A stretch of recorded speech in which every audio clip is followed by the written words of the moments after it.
Saludos para todos mis amados hermanos en Cristo. Esta enseñanza también va dirigida a mis hermanos y consiervos en el Señor, misioneros, evangelistas, pastores y maestros. Yo la he llamado Poligamia Bíblica versus Poligamia Alegre, y está basada en Éxodo 21:10, 1 de Timoteo 3:2, 1 de Timoteo 3:12, Tito 1:6, entre otros textos. La poligamia bíblica es un tema del cual usted y yo hemos leído y escuchado, pero nunca hemos conocido en la vida real. En nuestro medio social solo conocemos la poligamia alegre, que es sinónimo de inmoralidad, promiscuidad, divorcios, destrucción de hogares y miseria. Sin embargo, cuando hablamos de poligamia bíblica, estamos delante de un asunto totalmente diferente a lo que usted y yo conocemos. En este estudio me voy a referir a la poligamia como está revelada en las Sagradas Escrituras y la enorme importancia de este tema para comprender otros conceptos bíblicos como esposo, esposa, concubina, hijo legítimo, hijo ilegítimo, adulterio, fornicación y otros. Es decir, solo si comprendemos el concepto general de matrimonio como está revelado en las Sagradas Escrituras, estaremos en capacidad de comprender mejor todos los demás aspectos relacionados con la unión conyugal. Comencemos con un caso de la vida real, un caso muy común en nuestro medio social y religioso. A nuestra iglesia llegó un día una hermosa muchacha de muy buena presencia, a quien voy a llamar Maribel, acompañada de 3 preciosas niñas pequeñas, una de 6, otra de 4 y una de 1 año y medio. Alguien le había presentado el mensaje del Señor y Maribel lo había recibido con mucho gozo.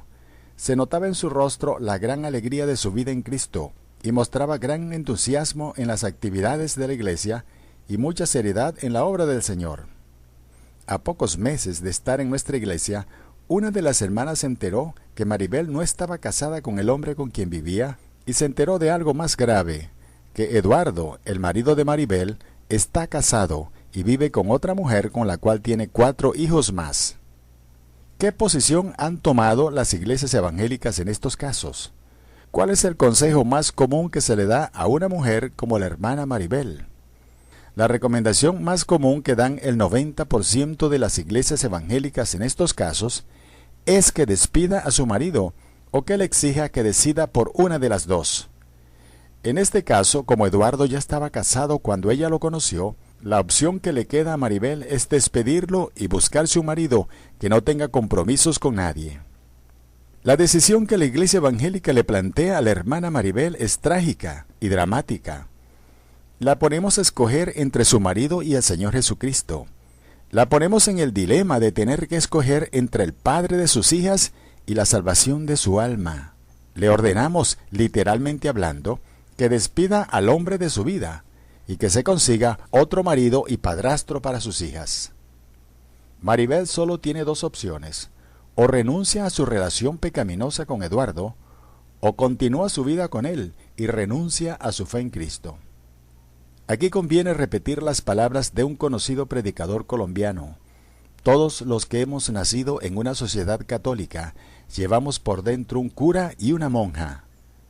La creencia de que la hermana Maribel está cometiendo pecado mortal de fornicación porque no posee el certificado de casamiento civil, la idea de que sus hijas son ilegítimas y que no importa si sufren la desgracia de quedar huérfanas de padre, es un dogma religioso que la Iglesia Católica ha grabado profundamente en el alma y la conciencia de nuestra sociedad, y que los cristianos todavía no hemos analizado a la luz de la palabra de Dios.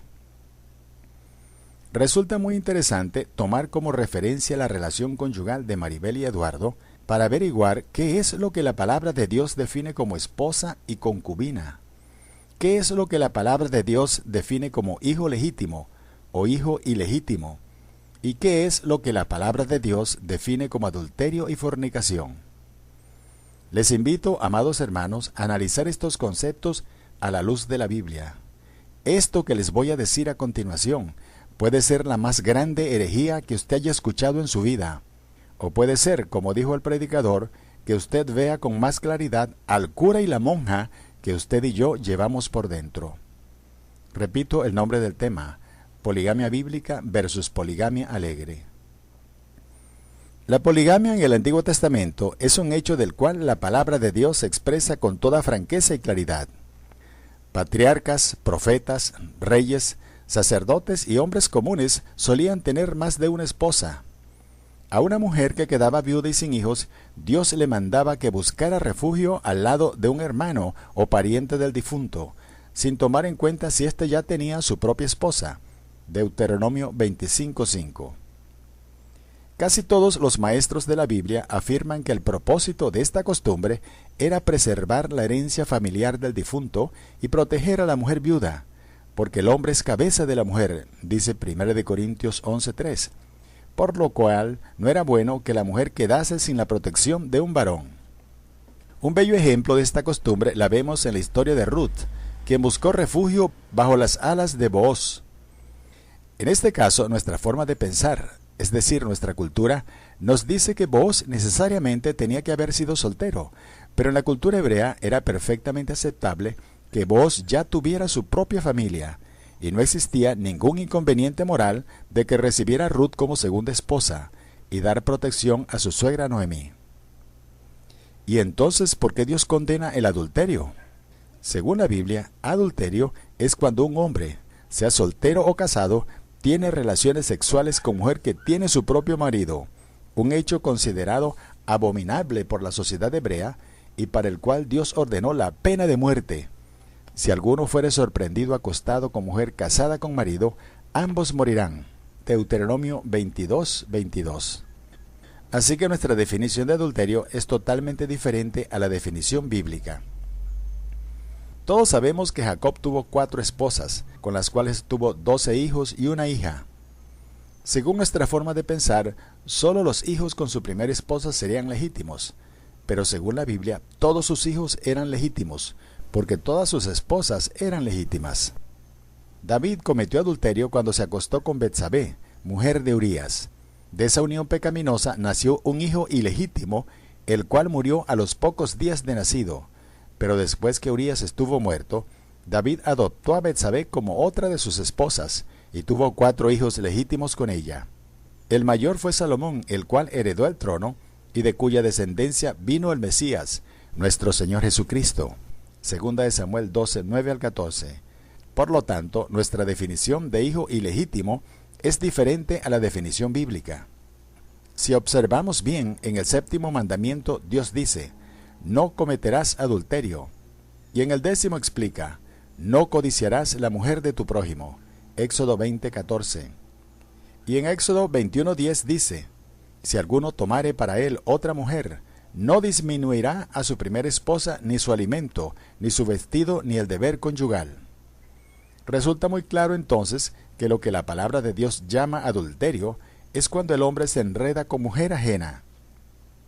El hebreo fue el idioma en el cual Dios con su propia mano escribió los 10 mandamientos y en el cual le fue revelada toda la ley a Moisés. Podríamos llamar al hebreo el idioma de Dios. Y la palabra para adulterio en hebreo es naaf, y su significado etimológico es muy interesante. Significa mujer que rompe su matrimonio. Y la palabra para esposo es muy significativa, Baal, que quiere decir amo, señor. Con estas 2 definiciones en mente, podemos entender mejor lo que dice el Señor en Mateo 5:31. Y yo os digo que el que repudia a su mujer, a no ser por causa de fornicación, hace que ella adultere, y el que se casa con la repudiada comete adulterio. Si el marido busca una segunda esposa y sigue cumpliendo bien sus deberes con la primera, no comete pecado alguno, según le reveló Dios a Moisés en Éxodo 21:10. El pecado consiste en repudiarla por una causa no legítima.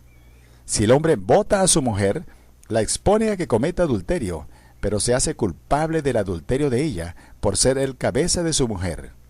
La mujer rompe el matrimonio, pero el esposo es culpable de tal pecado porque la está abandonando para sustituirla por otra. El segundo marido se está enredando con mujer ajena, por lo tanto es culpable del mismo pecado. La ley matrimonial en la cultura hebrea entonces era más rigurosa para la mujer que para el hombre. Al hombre se le dio libertad para tener más de una mujer. La mujer estaba obligada a ser exclusiva de un solo marido.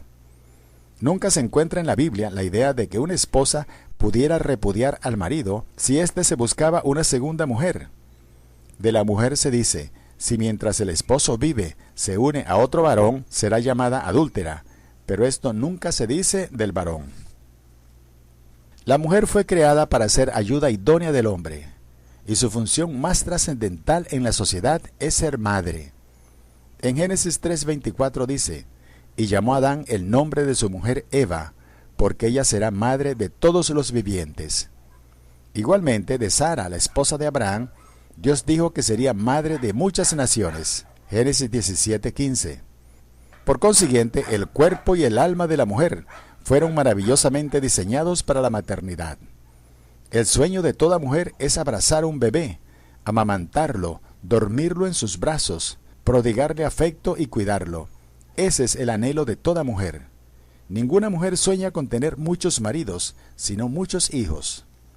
La situación es totalmente diferente respecto al hombre. El cuerpo y el alma del varón fueron diseñados para gobernar, para conquistar y enseñorearse. En realidad, para esto fueron creados el hombre y la mujer. Génesis 2:28. Sin embargo, después de la entrada del pecado, la mujer fue puesta bajo la autoridad del varón. Dios dijo a la mujer: el deseo de ti lo pondré en tu marido, y él se enseñoreará de ti. Génesis 3:16. El pecado entonces produjo en el hombre una magnificación de su ego y un deseo descontrolado por la mujer. Privado de la gracia de Dios, al hombre pecador le ha resultado muy difícil limitarse a tener una sola mujer. Por lo tanto, siempre que conquista el poder, o triunfa en los negocios, o llega a tener dinero en abundancia, casi automáticamente el hombre se vuelve polígamo y se apresura a realizar su sueño de tener a su disposición lindas mujeres que lo halaguen con atenciones, le adulen y lo hagan sentirse como el gran conquistador que él se imagina que es.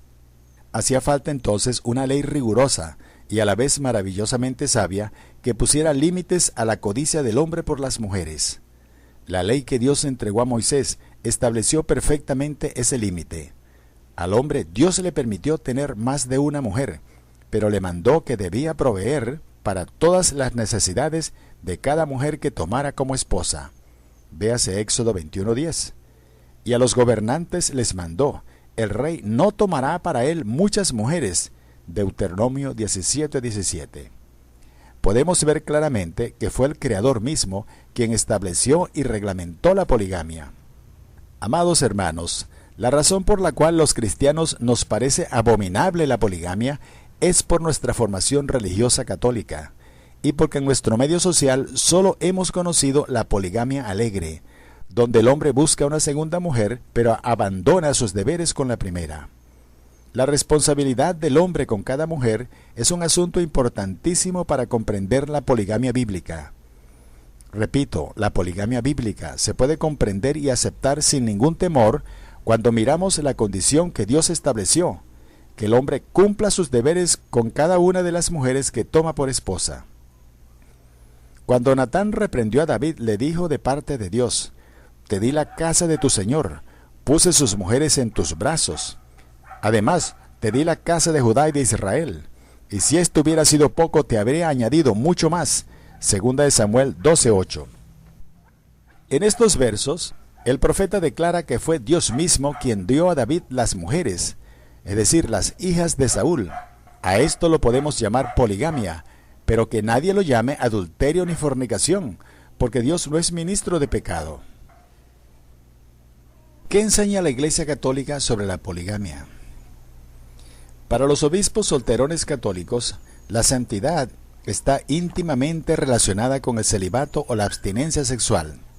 Por lo tanto, Abraham, Jacob, Moisés, David y demás santos del Antiguo Testamento están condenados como adúlteros o polígamos, y sus mujeres como fornicarias. La teología católica no concibe que María haya llevado una vida normal como esposa de José. Tanto José como María son llamados santos, porque se supone que nunca sostuvieron relaciones sexuales. Esta distorsionada y perversa noción de santidad está grabada profundamente en la conciencia de todos los que hemos nacido en una sociedad católica. Según la teología católica, Dios es culpable de alcahuetear el adulterio y la fornicación en el Antiguo Testamento, y fue más tarde, cuando vino el Señor Jesucristo, que, según ellos, Dios definió correctamente la santidad, estableciendo la monogamia como ley divina y prohibiendo la poligamia. La verdad es que el Señor Jesucristo no se molestó en prohibir la poligamia, sino que hizo algo infinitamente mejor que eso. Nos dio a los creyentes una ley superior, nos dio su Santo Espíritu, el cual nos llena de amor, de gracia y de sabiduría, para disfrutar de paz en el hogar y armonía en la relación conyugal. Esa es la gran diferencia que nos convierte en hijos de Dios y nos capacita para tener relaciones conyugales felices con una sola mujer. Una nota histórica muy interesante acerca de la poligamia es que su abolición fue decretada durante el Concilio de Toledo, celebrado entre los años 589 y 633. Y la razón de su abolición fue que para ese tiempo los sacerdotes y obispos eran los hombres más cultos, más ricos y de mayor prestigio en la sociedad, y eso los hacía muy codiciados por el sexo femenino. Era costumbre general que los clérigos tuvieran más de una concubina y muchos hijos ilegítimos, y esto se estaba convirtiendo en gran desprestigio para la Iglesia. El Concilio de Toledo les prohibió tener más de una concubina, y desde entonces se convirtió la relación conyugal de un hombre con una sola mujer en doctrina sagrada, y se hizo ley para todos los súbditos del imperio de la Roma religiosa. Veas en internet Tercer Concilio de Toledo, año 589. Si los cristianos aceptamos la enseñanza de Roma de que poligamia es adulterio y fornicación, ¿cómo haremos para anunciar el Evangelio a los hombres que viven en esa condición sin entrometernos en su vida privada, creándoles más confusión? ¿Cómo haremos para predicarle a un hombre que tiene dos mujeres y que cumple bien la condición que estableció el Señor en Éxodo 21:10, como el caso que estamos considerando de Maribel y Eduardo? Tradicionalmente, la Iglesia evangélica ha procurado resolver estos casos siguiendo la teología católica, ordenando al hombre que vote una de las dos, lo cual ha producido enormes tragedias. El Señor Jesucristo enseña que si el hombre repudia a su mujer por una causa no legítima, hace que ella cometa adulterio. Pero esto es exactamente lo que hacemos con un hombre que viene a Cristo en esta condición. Le mandamos que vote una de las dos. La mujer repudiada se queda sin marido y expuesta a cometer adulterio. Los hijos quedan huérfanos de padre y expuestos a caer en manos de un desconocido padrastro. La única excusa que tenemos para justificar el desastre que ocasionamos es: los cristianos tenemos que someternos a la ley terrenal, y a nadie se le ocurre pensar que la ley de Dios es superior a la ley terrenal. A nadie parece preocuparle la tragedia que le causamos a la mujer repudiada y a sus hijos. Nuestro gran dilema ha sido siempre este: ¿cómo vamos a aceptar en nuestra iglesia a un hombre adúltero y a sus mujeres fornicarias? Pero ya sabemos que los teólogos católicos nos enseñaron a definir adulterio y fornicación, totalmente diferente a lo que enseña la Biblia. Según ellos, Betsabé es una fornicaria, Salomón un hijo bastardo y David un adúltero de primera clase. Los cristianos tenemos que admitir que hemos desechado la enseñanza bíblica sobre este tema y que hemos sido deslumbrados y confundidos por la apariencia de santidad de las enseñanzas de Roma, y el resultado ha sido desastroso.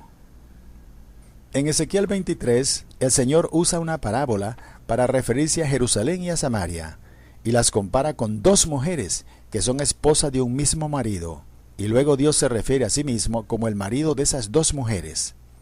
En nuestros oídos de creyentes católicos que fuimos, esta parábola nos suena a escándalo y blasfemia, pero en la cultura hebrea, un hombre con dos esposas era algo absolutamente normal y moralmente irreprochable.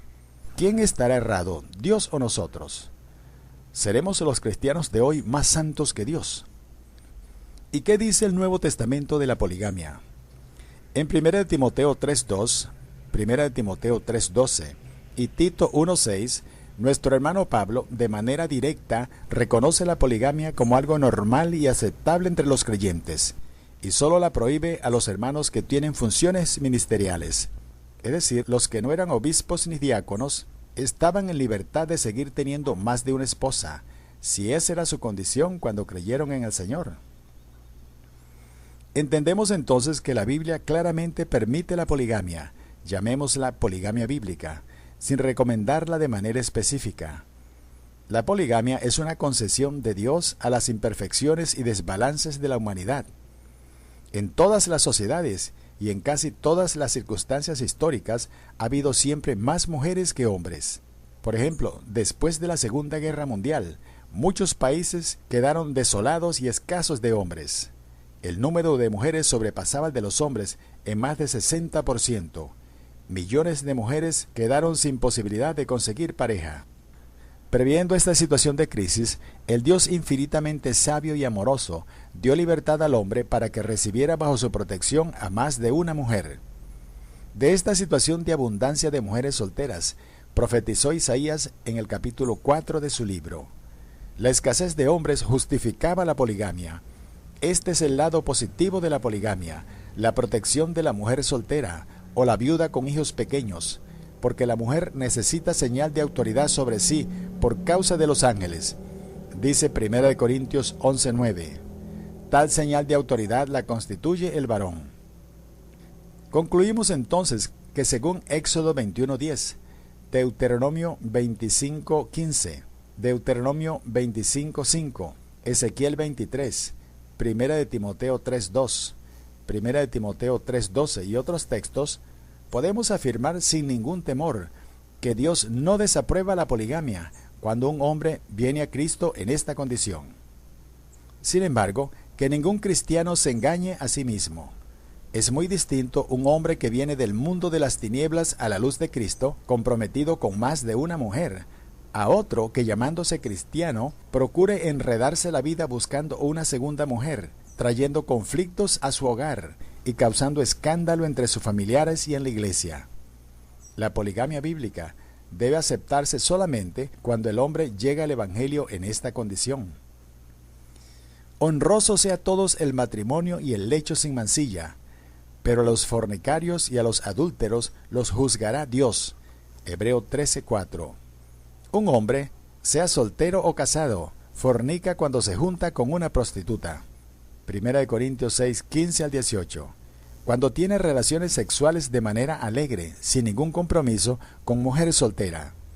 Un hombre casado comete fornicación o inmoralidad sexual cuando busca una segunda esposa, pero no la trata con la dignidad que merece la mujer, en cuyo caso la mujer hace el papel de ramera. El hombre y la mujer cometen fornicación cuando viven en pareja, pero tienen el acuerdo de romper la relación cuando les parezca. Una mujer del mundo o inconversa mancilla su lecho cuando se entrega a los deseos de un hombre que no es su marido, y el hombre mundano mancilla el lecho de otro hombre cuando fornica con mujer ajena. Pero a sus hijos el Señor nos advierte solemnemente: pero fornicación y toda inmundicia o avaricia ni aun se nombre entre vosotros, como conviene a santos. Efesios 5:3. Ahora, ¿no constituye la bigamia o poligamia un delito grave en nuestra sociedad? Como ya dijimos, nuestra sociedad ignora totalmente la poligamia bíblica, pero nuestras leyes permiten abiertamente dos tipos de poligamia, solo que por razones de tecnicismos legales no los pueden llamar poligamia. Tipo A. Un hombre puede tener varias mujeres siempre y cuando no firme documento de casamiento con ninguna de ellas, o con tal que lo haga con una sola. Además, desde 1980, nuestros legisladores decretaron igual derecho para todos los hijos de un hombre, sea con una o con varias mujeres, y sea que se haya comprometido legalmente o no con alguna de ellas. El matrimonio, que siempre había sido un asunto social y familiar, en el siglo IV pasó a ser administrado por la Iglesia Católica, la cual lo convirtió en un ritual eclesiástico de carácter obligatorio para todos. El clero comenzó a enseñar que los hijos habidos fuera del santo sacramento matrimonial eran ilegítimos y no tenían derechos civiles. Las autoridades de la época, subyugadas por la religión, convirtieron este precepto religioso en ley, y así nos llegó hasta nuestros días. Pero la palabra de Dios ha enseñado siempre que los hijos de un hombre son sus hijos legítimos, sea con una o con varias mujeres. Nuestros legisladores, sin saberlo, han dado validez a esta importante enseñanza bíblica y han hecho justicia a millones de inocentes que eran acusados falsamente de ser hijos ilegítimos. Este hecho constituye un gran avance en materia de justicia y una discreta aprobación de la poligamia. Esto es importantísimo tenerlo presente. Nuestras leyes claramente aprueban la poligamia. Solo falta aclarar cómo es que una mujer a quien llamamos concubina puede dar a luz hijos legítimos. Tipo B. Aunque todos suponemos que la poligamia está prohibida, nuestras leyes permiten abiertamente que un hombre pueda ser esposo de varias mujeres, con tal que no las tenga simultáneamente, sino una por una. Se casa, se divorcia por cualquier causa y se casa con otra. La palabra de Dios condena este tipo de poligamia en serie, excepto que el divorcio haya sido por una causa justa, y en el caso de los cristianos, porque el divorcio haya ocurrido cuando el hermano o la hermana no conocían el Evangelio de Cristo. Lo que Dios aborrece es que el hombre busque una segunda esposa y abandone la primera, la deje sola sin una razón justa. En Malaquías 2:14 Dios dice: porque el Señor es testigo contra ti y la mujer de tu juventud, contra la cual has sido desleal, siendo ella la mujer de tu pacto, porque yo aborrezco el divorcio. El profeta Malaquías está denunciando el divorcio por una causa injusta, lo que se podría llamar poligamia alegre. Los judíos habían inventado muchas razones triviales para repudiar a una mujer, pero el Señor les recordó que hay una sola causa justa para el divorcio, y no por un capricho que al marido se le ocurriera. Lo que el Señor condena es la deslealtad del hombre hacia su mujer, o su falta de responsabilidad. ¿Y para qué nos serviría esta enseñanza? El punto más importante de todo lo dicho es que la poligamia, como el Creador la estableció, no puede ser considerada pecado. Por lo tanto, es un error muy grave llamarla adulterio o fornicación. Por consiguiente, no debemos juzgar como inmoral a un hombre responsable que viene al Señor con más de una esposa, teniendo en cuenta si tiene hijos en ellas y si está cumpliendo su función de padre y esposo. Que un hombre que cumple esta condición puede ser salvo, bautizado y recibido en la comunión de los santos, sin necesidad de obligarlo a echar a la calle una de sus esposas. El Señor solo le prohíbe que tenga funciones de obispo, anciano, pastor o diácono, porque su relación conyugal no es modelo para las demás familias. Primera de Timoteo 3:2. Este concepto de poligamia bíblica o poligamia responsable es importantísimo, porque nos permite predicar el Evangelio sin ningún prejuicio y sin seguir poniendo cargas de condenación a las personas que ya estén en esta situación al momento de conocer el Evangelio. Nos permite juzgar la poligamia como una relación matrimonial defectuosa, pero no pecaminosa, que suele traer conflictos a las personas involucradas, pero no es condenada por Dios. Este es el punto crucial. Este concepto nos quitaría un enorme peso de encima si fuéramos a anunciar las buenas nuevas de salvación en una sociedad donde la poligamia sea permitida legal y socialmente, como entre los árabes, los hindúes, los africanos y entre algunos grupos étnicos venezolanos como los guajiros, los yanomamis, los yucpas y muchos otros.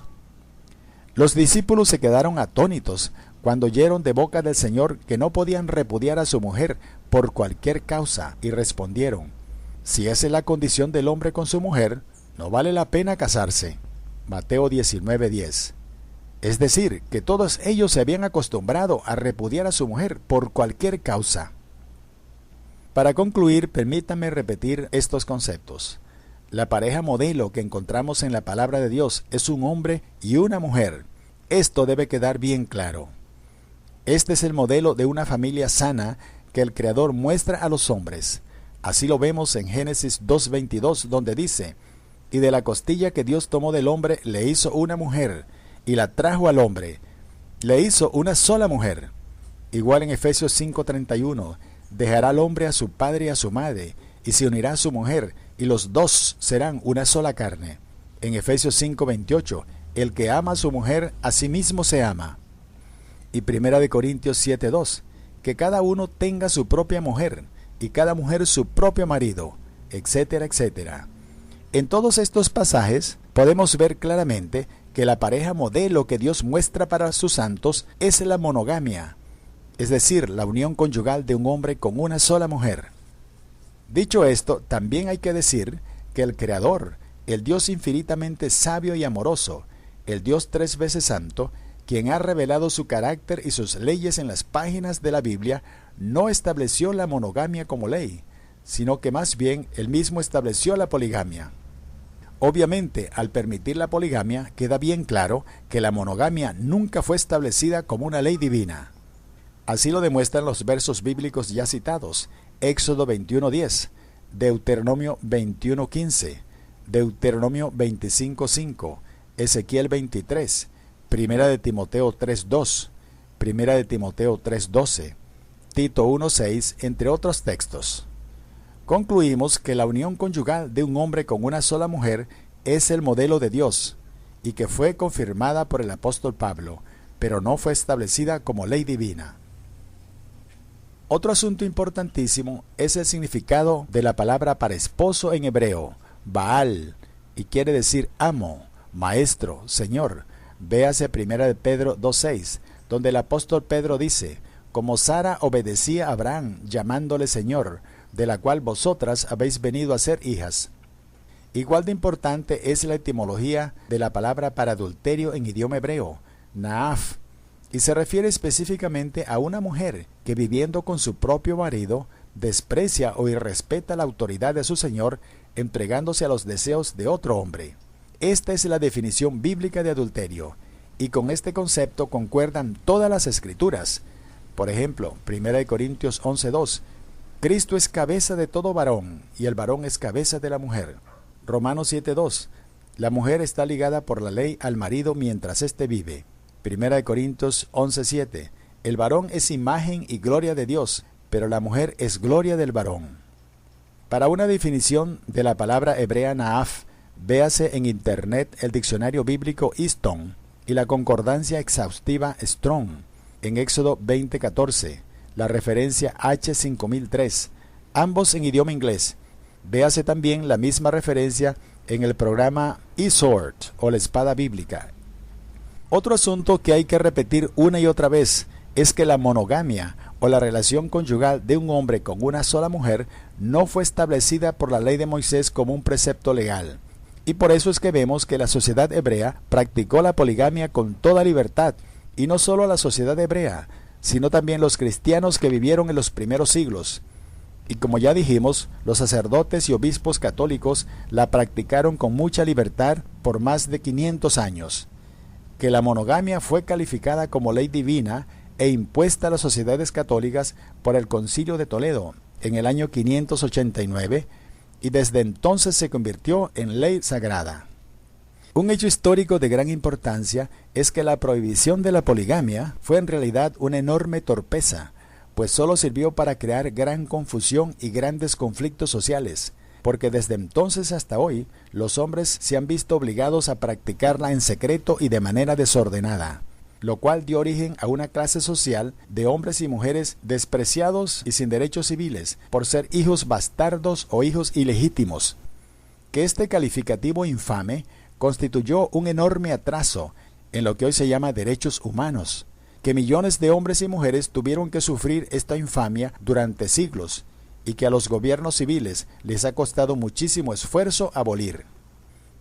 Entonces, si llegamos a comprender que la poligamia fue instituida y reglamentada por el mismo Creador, si llegamos a entender que el apóstol Pablo no la prohibió de manera absoluta, y si ya sabemos que nuestras leyes claramente la permiten, los cristianos estamos obligados a juzgar con cuidado cada caso, cuando la gente que vive en esta condición viene a nuestras iglesias buscando la salvación.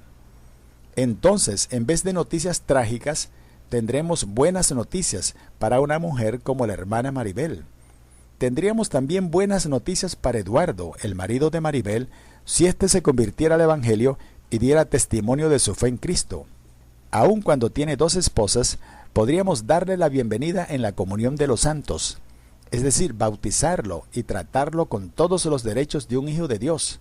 con la única excepción que no le daríamos el cargo de obispo o pastor ni diácono, porque su relación matrimonial no es ejemplo para las demás familias. Aquellos cristianos a quienes su falta de madurez les impida ver el lado noble y positivo de la poligamia bíblica, y se imaginen que esta enseñanza les puede servir de pretexto para buscar una segunda esposa, causando escándalo en su iglesia y tropiezo a otros creyentes, deben oír con mucho temor lo que dice el Señor en Mateo 13:41.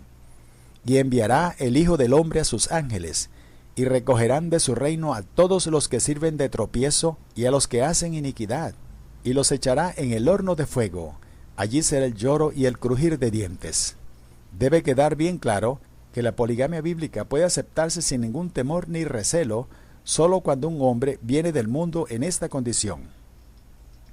Amados hermanos, ahora que sabemos que la mayoría de las naciones católicas han levantado la terrible acusación de calificar de hijos bastardos a personas inocentes como las hijas de Maribel, y ahora le conceden plenos derechos, lo cual representa una discreta aprobación de la poligamia, y ahora que sabemos que las Escrituras no califican la relación de Maribel y Eduardo como adulterio y fornicación, los cristianos estamos obligados a levantar el juicio de condenación contra tantos preciosos hijos de Dios que están en nuestras iglesias y que durante tanto tiempo han sufrido gran humillación y vergüenza. Pablo, el gran maestro designado por el Señor Jesucristo para explicar la doctrina cristiana, dice en 1 Corintios 5:12, «Porque qué razón tendría yo para juzgar a los que están fuera, es decir, a los incrédulos. ¿No juzgáis vosotros a los que están dentro? Porque a los que están fuera los juzgará Dios». Amados, es nuestra responsabilidad juzgar a los que están dentro de la iglesia. Nos vamos a juzgar no con las tradiciones de los hombres, no con las leyes de los incrédulos que ignoran la palabra de Dios. Los vamos a juzgar con el código de ética y moral más valioso que posee la humanidad, con las Sagradas Escrituras.